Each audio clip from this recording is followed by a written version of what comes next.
蚂蚁，台语讲狗遐，本条是四声的狗，变调是一声，所以读狗遐。你看台语字有简单无？来问大家一个问题：这两字狗，互你选，甲蚂蚁有关系的字，你选倒一字？袂晓讲台语的、毋捌字的，拢知影选倒一字？我绝对无讲错吧？教育部有害无？比毋捌字的搁较害啦，有图有真相，我绝对无冤枉吧？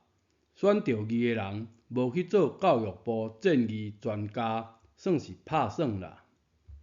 蚂蚁，这字毋是读蚁，无就读正字的字，还是倒来遐这个音啦。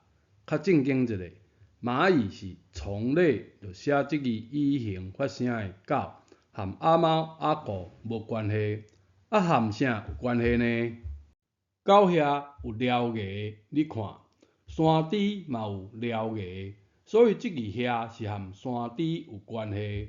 有獠牙的虫就是遐，狗遐就安尼写。台语的复杂度是中文的2倍以上，所以啦。有50%的用字是中文使用者无熟悉，算是正常啦。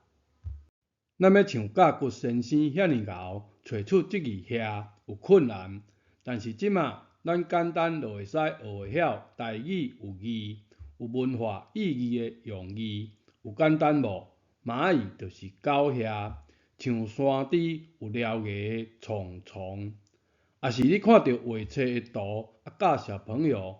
古语就是迄落，这集学到的字遐，狗遐的遐，搁有哦，养水用的浮遐，用浮仔做的嘛，搁有较汤用的雨遐，压菜用的呢，阮阿母拢讲尿遐。